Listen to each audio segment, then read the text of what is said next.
오늘 우리들에게 허락해 주시는 하나님의 말씀 창세기 25장 27절부터 34절까지의 말씀입니다.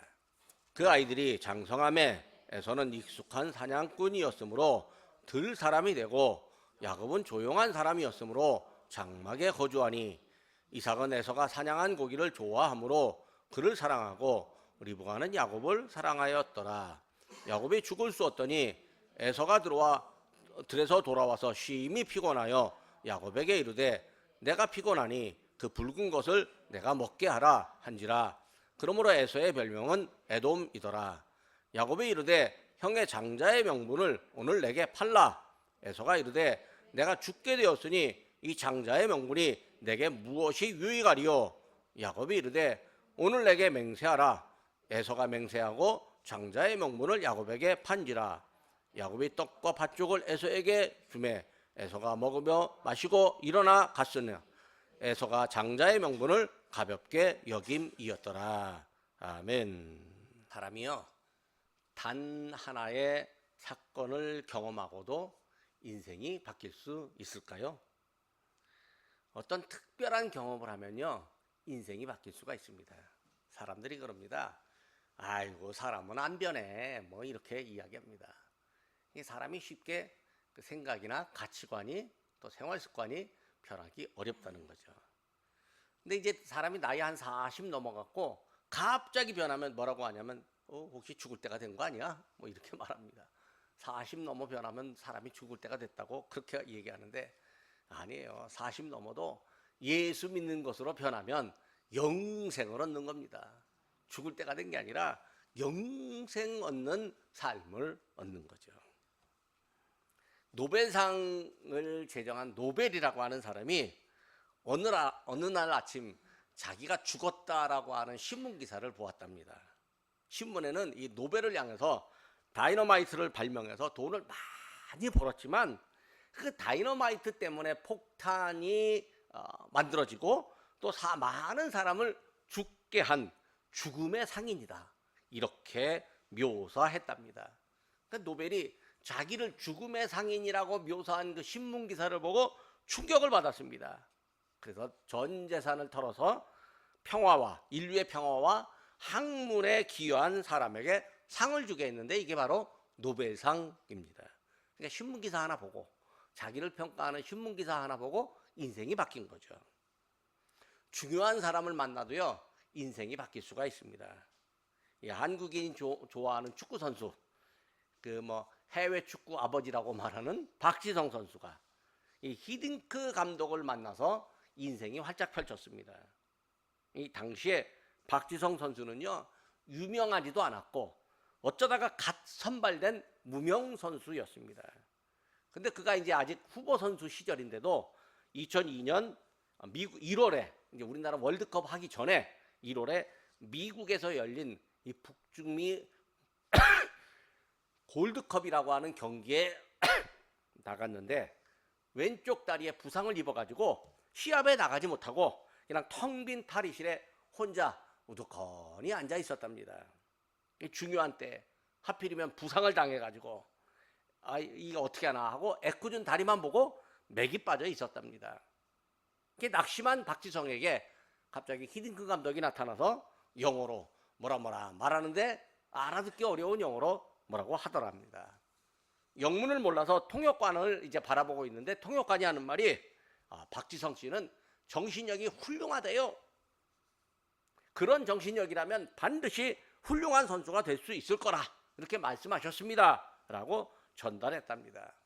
그 말을 들은 박지성 선수가 가슴이 두근거렸대요. 늘 멀리 있는 분 같았는데 자기에게 그 말을 했다는 것만으로도 힘이 솟았다라고 말합니다.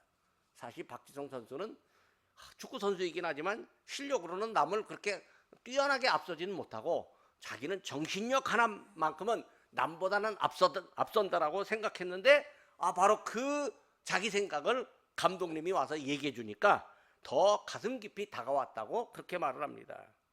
그리고 이 칭찬을 듣는 순간 이 머리가 쭈뼛하는 설만큼 자기 자신이 대단해 보였다, 그렇게 이야기를 합니다. 그리고 월드컵 내내 감독님이 던진 그 한마디를 생각하며 경기에 임했다고. 그리고 그 한마디가 자기의 인생에 큰 영향을 끼쳤다. 이렇게 말했습니다. 그러니까 사실 이제 우리가 그 선수가 얼마나 대단했는지를 우리가 알고 있습니다. 누군가로부터 귀한 말 한마디를 듣고도 인생이 바뀔 수가 있습니다. 경영학의 아버지라고 일컫는 피터 드러커는 고등학교 시절에 스승이었던 피글러 신부로부터 이런 말을 들었답니다. 너희들이 죽은 후에 자신이 어떤 사람으로 기억되기를 바라는가? 드러커뿐만 아니라 그의 친구들도 이 말에 인생이 바뀌었다고 합니다.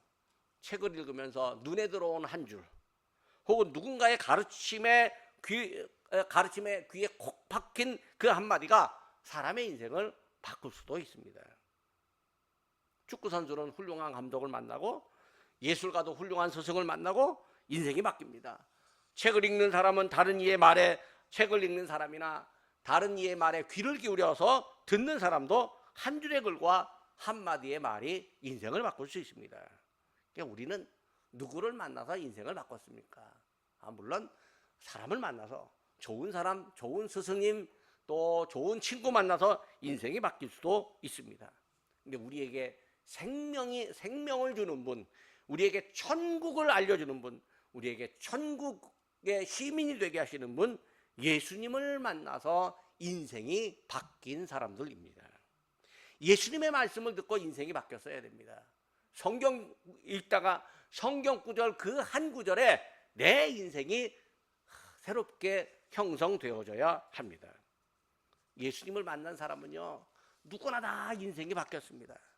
평범한 어부 베드로가요, 예수님을 만나고 예수님으로부터 사람 낚는 어부가 되게 하리라는 말씀을 듣고는 인생이 바뀌었습니다.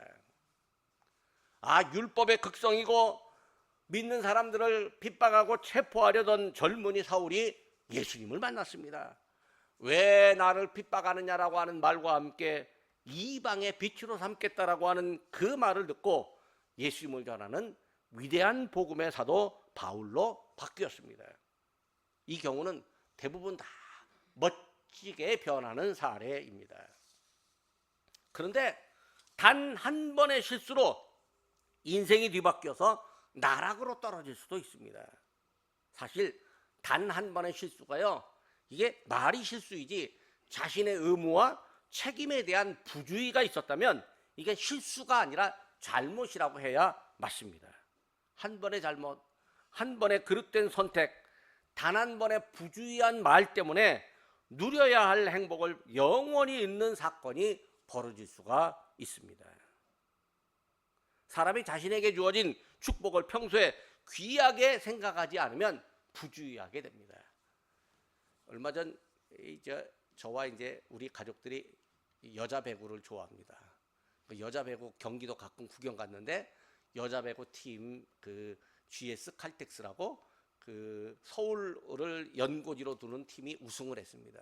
그 우승 세트가 있었는데 이 사람이 이제 잘한다고 해서 새로 이제 프리에이전트 자유계약 선수가 되는데, 자유계약 선수가 되면 연봉 한 5억 정도가 된답니다. 근데 자유계약 선수로 딱 이제 발표가 됐는데, 국가대표로도 발표가 됐는데 웬걸요? 밤새 술 먹고 그 다음에 또 술 깨라고 물 많이 마시고 운전하다가 톨게이트에 나가다가 뭘 하나 꽝 박았습니다. 이게 재보니까 이게 음주운전으로 나왔습니다. 음주운전으로 나오니까 국가대표 바로 제외. 그리고 자유계약 선수 아무 팀도 계약하지 않았습니다. 그냥 무적 선수가 됐습니다. 연봉 5억이 그냥 날아갑니다. 연봉뿐만 아니라 앞으로도 어느 팀에서 어떤 선수가 될지, 어떻게 뛸지 안 뛸지 모릅니다. 이게 뭐냐면 단 한 번의 부주의함 때문에 아무리 사과해도요, 그건 진솔한 사과를 해도 그 용서받지 못하는 거야. 그래서 벌금 500만 원인데 500만 원보다 더 중요한 건 인생이 그냥 한 번에 사라지는 거예요. 이게요, 우리가 한 번의 부주의가요, 우리를 얼마나 이렇게 아프게 할 수 있습니다. 본문에도, 오늘 본문에 그런 사건이 하나가 나와요. 본문 보면 내가 지켜야 할 가치가 있고 무엇에 주의해야 할지를 우리가 알 수가 있습니다. 그 본문 보면서 우리 하나님이 우리에게 무엇을 원하실까요? 첫 번째로 하나님은 이 사람에게 자기의 생각, 자기의 생활에서 복된 것을 찾기 원하십니다. 오늘 본문을 보면 이삭이라고 하는 사람에게 쌍둥이 아들이 있었습니다. 큰아들 이름은 에서, 작은 아들은 야곱입니다. 쌍둥이로 태어났는데요, 둘의 생김새와 행동, 성격이 전혀 달랐습니다. 큰아들은 남성답게 호방하고 또 들에 나가 사냥하는 걸 좋아합니다. 작은 아들은 여성답고 집에 머물러 엄마 일 돕는 것을 좋아합니다. 그러다 보니까 아버지는 큰아들을 사랑합니다. 큰아들이 사냥에다가 이제 요리해준 고기를 좋아합니다. 어머니는 둘째 아들을 사랑합니다. 아버지와 어머니가 모양과 생김새가 다른 자녀라도 똑같이 사랑해야 하는데 꼭 그렇지만은 않은 모양입니다. 아버지와 어머니의 이 성격도 취향도 다르다 보니 사랑하는 대상도 조금 달라집니다. 10손가락 깨물어 갖고요, 아프지 않은 손가락 없다고 모든 자녀들을 다 애틋하게 사랑해야 하는데, 어른들도요 자식들에게 바라는 마음이 있다 보니까 이 바라는 마음에 부합한 합당한 자녀는 좀 더 자랑스러워하고 못한 자녀는 아이고 하고 한숨 쉬게 마련입니다. 이게 사람이니까 다 그런 거예요. 사실 이삭은 매우 조용한 사람이었습니다. 어찌 보면 좀 소심한 사람 같기도 합니다. 그래서 자기가 갖지 못한 이 사냥꾼의 기질, 호탕한 기질을 가진 큰아들에게 각별한 애정을 쏟았는지 모릅니다. 반면에 엄마 리브가는 자기에게 살갑게 대해주는 둘째 아들에게 더 마음을 주었습니다. 게다가 둘째 아들은요, 아버지로부터 사랑을 못 받으니까 어머니 리브가가 둘째 아들에게 더 애착을 가졌는지 모릅니다. 측은한 마음이 있었을지도 모릅니다. 이 아빠와 엄마의 생각이 나눠지잖아요. 자녀들도 생각이 나눠지게 됩니다. 같은 부모에게서 나온 자녀들도요, 성장하면 생각이 서로 다르게 됩니다. 그래서 같은 가치, 같은 목적이 필요합니다. 제가 오래전에 울산에서 어떤 일을 하고 이제 비행기를 타고 올라오는데, 공항 안에서 이제 비행기 타려고 보는데 공항 안에서 이 차림이 좀 독특한 한 여성이 있더라고요. 차림이 참 독특해. 보통 이 외출복은 아니고 독특하다라고 생각했는데, 웬걸 제가 앉았는데 바로 옆에 자리에 그 여성이 앉고 그 중간에 남자가 앉았는데, 이 중간에 남자가 저에게 하는 말이, 오늘 결혼식을 했는데요, 제가 한 잔 마셔서 입에서 술 냄새가 좀 날지 모르니까 좀 이해해 주세요. 그렇게 저에게 얘기하더라고요. 그래서 그러자고 이해하겠다고. 그래서 제가 이제 물어봤어요. 혹시 두 분이 오늘 결혼을 했는데 두 분이 같이 서로 대화를 할 때 둘 사이에 공통된 인생의 목표가 있습니까? 라고 내가 물어봤어요. 참 안 물어봐도 되는데 괜히 제가 물어봤는지 모르겠습니다. 근데 이 젊은이가 하는 말이, 가만히 생각했더니 그런 인생의 목표가 없대요. 공통된 목표가 없었대요. 한 번도 그런 얘기 나눠본 적이 없었대요. 그래서 제가 왜 이런 질문을 했는지 잘 생각해 보십시오 하고 이제 저는 그냥 눈 감고 자면서 비행기 타고 서울로 왔습니다. 인생을 추구하는 바와 지향점이 이게 같아야 될 때가 있고 또 다를 수도 있습니다. 그런데 사람마다 한 가정에서 인생 추구와 지향점이 다르면요, 인생을 사는 방식도 달라집니다. 물론 이 세상 사는 모든 사람들이요, 성격, 재능, 모습, 가치관 다 다르기 때문에 모양도 다를 수밖에 없습니다. 서로 다른 사람들이 모여서요, 협력하고 조화를 이루며 살아야 됩니다. 중요한 것은 다른 건 다른 것이고 틀리다고 생각하면 안 됩니다. 다른 것 사이에도 공통점이 있고 반드시 지켜야 할 어떤 공통된 가치들이 있습니다. 사람들이 추구해야 할 공통점과 반드시 지켜야 될 가치가 있다면 무엇일까요? 하나님께서 사람에게 자기가 살고 있는 지금 이 생활에서 하나님의 복을 찾기 원하십니다. 즉 하나님께서 사람들 각각에게 다 주신 축복이 있는데 사람은 그 축복을 깨닫고 하나님께 감사해야 하는 거죠. 남과 비교해서 남에게 없는 것이, 남에게 있는 것이 내게 없다고 그렇게 좌절하고 아파하지 말고 하나님께서 이미 주신 복을 알고 지켜야 합니다. 하나님을 생각하는, 하나님의 축복을 생각하는 건강한 믿음 생활입니다.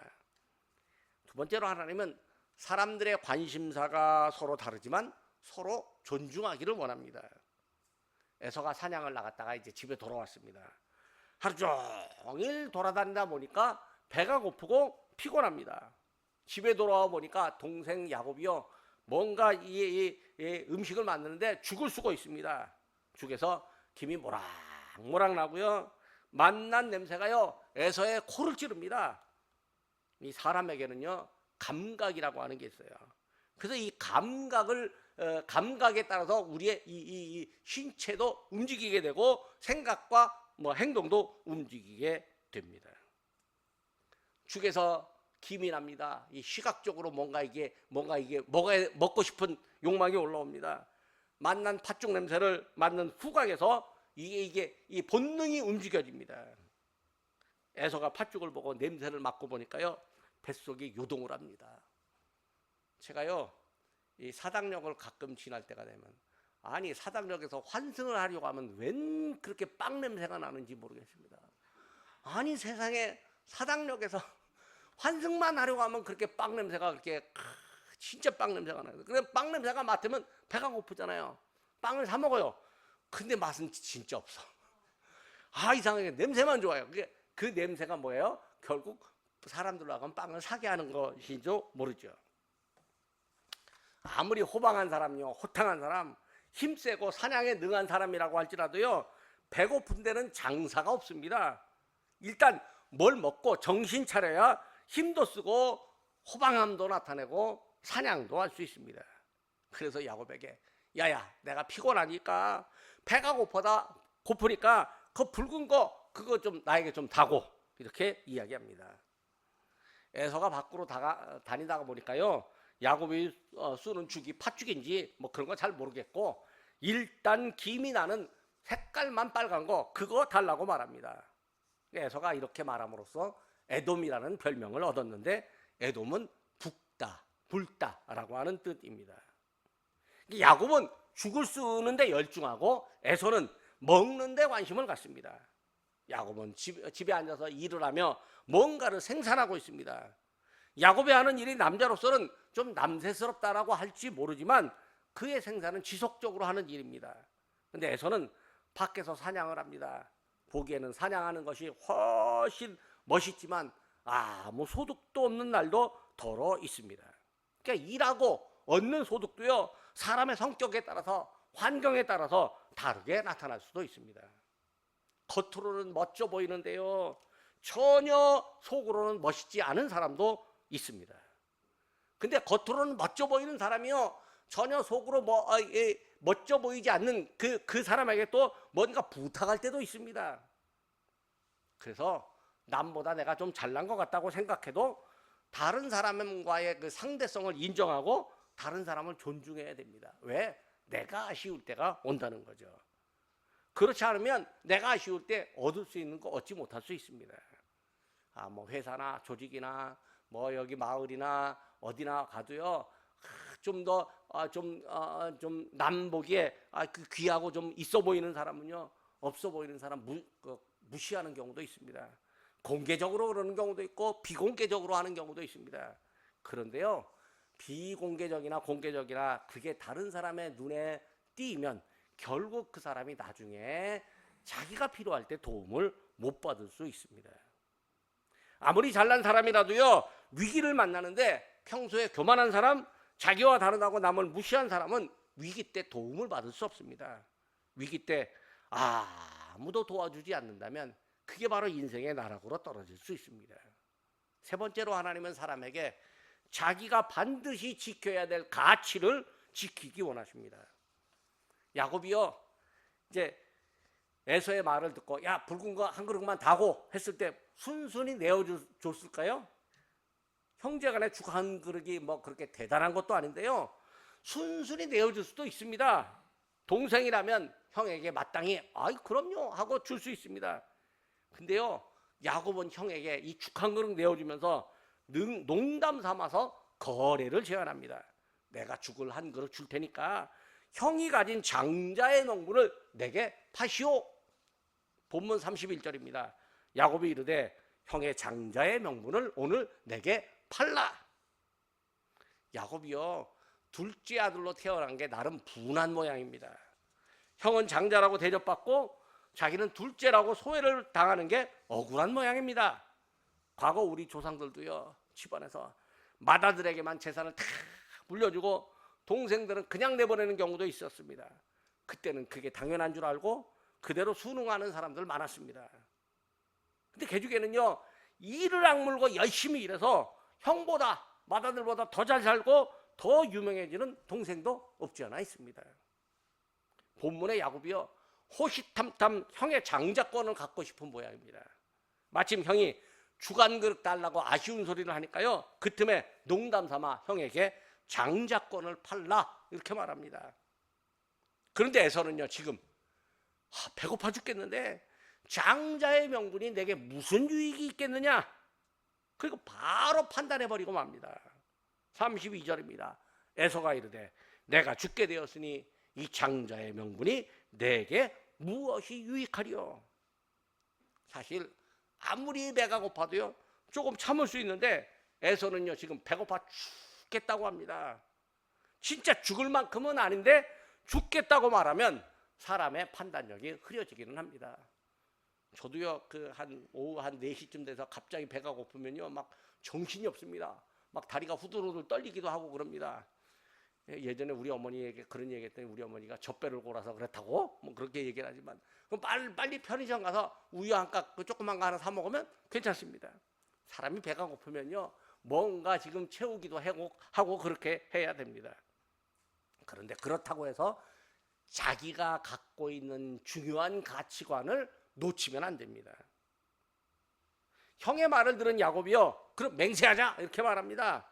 에서는 아무 생각 없이 맹세하고 맙니다. 33절입니다. 야곱이 이르되 오늘 내게 맹세하라.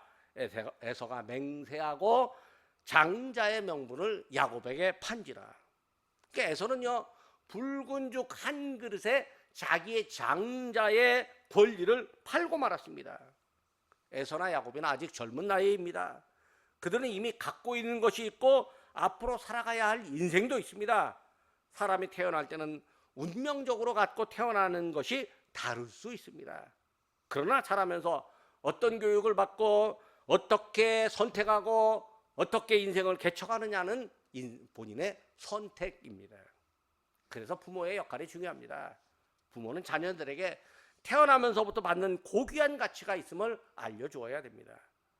사람이 이미 갖고 있는 고귀한 가치, 그 반드시 지켜야 됩니다.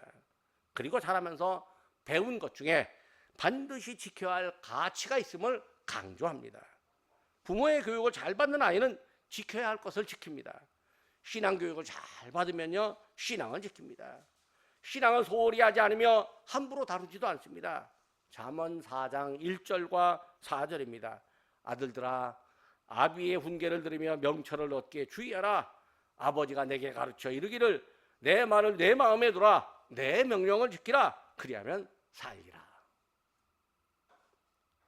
마지막으로 하나님은요, 사람이 선택한 방향에 따라서 사람의 사는 방향도 다르게 만들어 주십니다.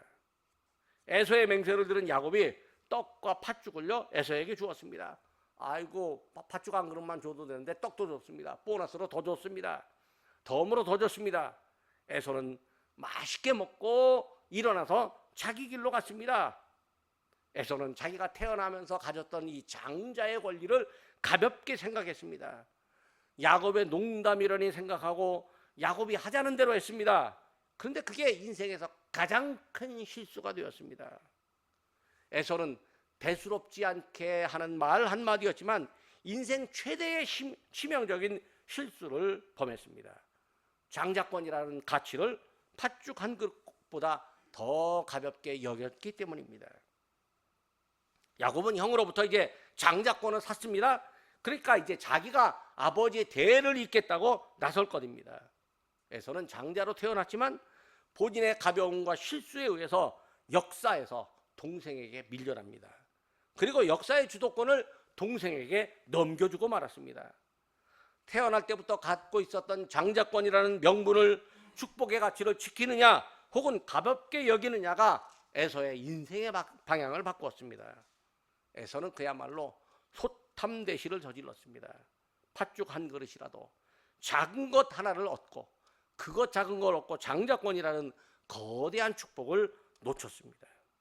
오늘 우리의 자녀들, 우리들이 이 땅에 태어날 때 어떤 축복을 받았을까요? 신앙의 가정에서는 신앙이라는 축복, 예수님의 구원과 사랑이라는 가치를 받아 태어났습니다. 부모는 이 사랑을 자녀들에게 가르칩니다. 그리고 자녀들 중에는 이 사랑을 소홀히 여기는 경우도 없지 않아 있습니다. 신앙의 자녀들에게도요, 세상의 명예와 소유물을 가지려고 예수님의 사랑을 가볍게 여기는 경우가 없지 않아 덜어 나타납니다. 주님의 사랑은요, 배가 고프더라도 반드시 지켜야 되고 괴롭더라도 절대로 포기하면 안 되는 것입니다. 내가 지켜야 될 가치를 어떻게 대하고 유지하느냐에 따라서 내 삶의 방향이 달라집니다. 반드시 지켜야 될 가치를 지키지 못하면 인생이 나락으로 떨어집니다. 그러나 믿음의 가치를 지키면 인생의 상승 곡선을 타게 됩니다. 내가 지켜야 될 가치뿐만 아니라 자녀들이 지켜야 될 가치를 반드시 지켜야 자녀의 인생이 하나님으로부터 복을 받습니다. 하나님으로부터 받은 믿음과 축복의 가치를 우리 자녀들에게 알려줘서 지키게 해야 하는 거죠. 이야기를 하나 하고 마칩니다. 조그만 가게를 운영하는 유태인이 나이 들어갔고 병이 들었습니다. 이제 곧 죽게 되었습니다. 이제 곧 죽을 것 같으니까 그의 곁에 걱정하는 가족들이 모였습니다. 유태인이 가족을 찾습니다. 여보, 당신 어디 있어? 그러니까 마지막 유언을 하는 줄 알고 그의 말에 기울이며 아내가 말합니다. 아, 나 여기 있어요. 그 다음에 아들과 딸을 찾습니다. 차례로 아들이 아버지 여기 있습니다. 딸도 아빠 여기 있습니다. 그런데 막내가 이제 아빠가 막내를 찾습니다. 막내딸이 아빠 나 여기 있어요. 아빠 손을 꼭 붙잡고 아 내가 여기 있습니다. 근데 아빠가 힘을 다 해서 이 유대인이 일어나서 앉아서 말하더니 그러면 가게는 누가 보고 있냐? 그의 관심은 오로지 가게, 돈 버는 일이었습니다. 예수님은요 우리에게 영생하도록 일하는 양식을 위해서 일하라고 말합니다. 영생하도록 있는 양식을 위해서 일하라. 우리를 영생으로 인도하는 양식은 주님의 입에서 나오는 말씀입니다. 영생하도록 있는 양식은 영원히 떨어지지 않는 양식입니다. 영원히 없어지지 않는 양식입니다. 그 양식은 주님을 사랑하는 일입니다. 예수님이 요한복음 6장 27절에서 말씀하십니다. 썩을 양식을 위하여 일하지 말고 영생하도록 있는 양식을 위하여 하라. 이 양식은 인자가 너희에게 주리니 인자는 아버지 하나님께서 인치신 자니라. 그러니까 우리가 무엇보다도 하나님이 우리에게 주신 선물, 영생이 가장 귀하고 가장 중요하고 그 영생의 가치를 추구하며 살아갑니다. 영생이 가장 큰 사랑이고 축복이며 가장 귀합니다. 기도하겠습니다. 예수님을 만나서 말씀을 듣고 생명을 얻게 하시고 인생을 바꿔주신 하나님 아버지, 오늘 야곱과에서의 이야기를 보면서 무엇이 더 중요한지 무엇이 더 귀한지를 알게 하시니 감사합니다. 우리에게 무엇보다 귀한 생명을 주셨고 그 생명을 가정에 연결하며 자녀들과도 공유하게 하시니 감사합니다. 하나님께서 저희에게 생각과 생활에서 하나님이 주신 복을 찾아 누리기 원하시는데 저희의 감각이 둔하여 하나님의 뜻을 잘 알지 못합니다. 하나님의 말씀이 저희의 심령에 새겨지며 이 땅에서 반드시 추구해야 할 말씀을 깨닫고 하나님께 간구하게 하옵소서. 저희를 향한 축복의 말씀이 들려질 때 아멘으로 화답하게 하옵소서. 저희를 자녀로 삼으시고 복을 허락하신 하나님 아버지, 사람들이 서로 다른 것을 틀리다고 하면서 대립하고 갈등합니다. 저희에게 옳고 그른 것과 공통점을 구분하게 하시고 사람을 존중하며 특히 어린아이라도 존중하는 자세를 갖게 하옵소서. 이 땅에 살면서 반드시 지켜야 할 것을 지키게 하옵소서. 잠시의 즐거움이나 만족 때문에 영원한 생명을 놓치지 않게 하옵소서. 저희가 무엇을 선택하고 포기하느냐에 따라 인생이 달라지는데 가장 먼저 하나님의 말씀, 하나님이 주신 생명의 축복을 기억하고 포기하지 않게 하옵소서. 그 어떤 세상 유혹이 와도 저희의 마음을 지키고 믿음을 굳건히 세우는 저희로 삼아 주옵소서. 예수님의 이름으로 기도드립니다. 아멘.